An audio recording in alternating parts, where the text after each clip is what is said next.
The governor's budget is proposing asking the legislature for some money for child care. We'll tell you how much and what it would fund coming up.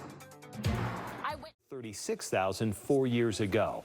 Another piece of the governor's budget here includes some money to help with child care in Utah.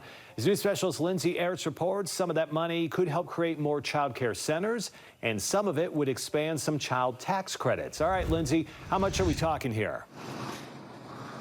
Well, Mike, it's a fraction of the total budget, but $5 million is what the governor wants to take some existing office space and convert it into child care centers. This would be a bill that would be run in the 2024 legislative session.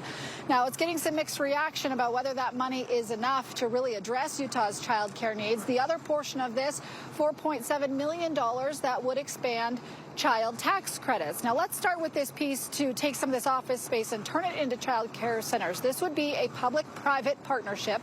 So the state would contract with businesses. They would pay to staff the centers. Then the state would kick in money to cover the existing space, converting those into those child care centers. Now, the state says that they estimate the money could cover 1 to 3 centers. Again, they're requesting $5 million.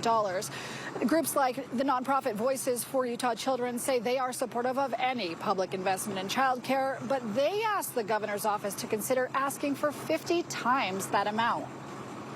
We know it's a big ask, but that's kind of what happens when you've never invested in an area before. And now with the pandemic money going away, we're just going to kind of see a backsliding on the progress we've made. Now, the governor's director of Office of Planning and Budget says they recognize that this $5 million isn't a lot, but they say it's a tight budget year, and if they didn't value child care, there would be nothing there. It's hard because government isn't able to solve everything. We want to try to really drive toward market-based solutions where we can. And this is a great compromise because we're able to kind of utilize some tools that we have as a state government and also empower the private sector to fill that gap as well. The governor's budget also proposes expanding the child tax credit to include kids through ages 5. Right now, it only includes up to age 3. So obviously, guys, some mixed reaction about how much money is proposed for child care in the governor's state budget. But coming up at 6:30, we're going to dive deeper into this plan to create these child care centers. So we'll have more. For now, live at 5, I'm Lindsay Ertz. All right, thanks, Lindsay. Well, a new study from the Kempsey Gardner Policy Institute. That is up from $336,000 just 4 years ago. Piece of the governor's budget includes some money to help with child care in Utah. As news specialist Lindsay Ertz reports, some of that money is aimed to create more child care centers, and some of it would expand child tax breaks. The governor's budget proposes $5 million to take some existing office space and convert it into child care centers that private businesses would then staff. They're asking for another $4.7 million for a child tax credit. It's a need for families who have kids across Utah. Child care. What we've heard is that in the private sector, the gap remains because they're not able to find the space. The governor's budget is proposing the legislature fund a creative solution.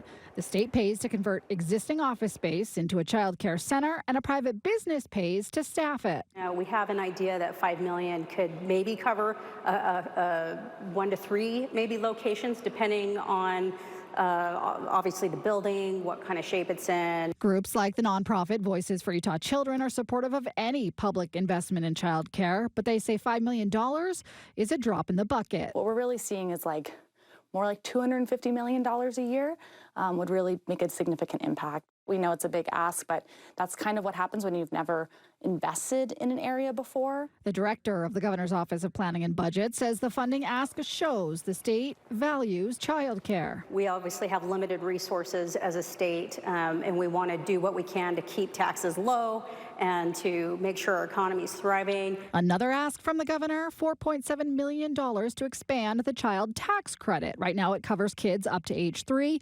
This money would expand it to age 5. Does it pay for everything? Probably not. As you know, it takes a lot to raise children, but it does provide a way to help a young family. We don't really think anybody will get the full $1,000 benefit.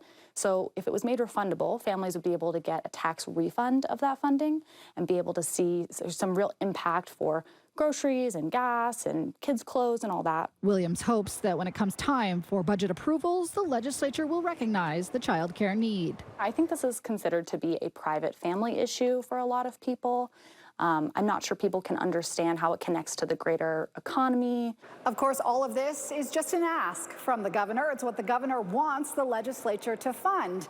They control the purse strings, so we won't know what gets funded until the end of the legislative session in March. Reporting from the Capitol, Lindsay Ertz, KSL-5 News. All right, Lindsay, thank you. A new study from the KSL-TV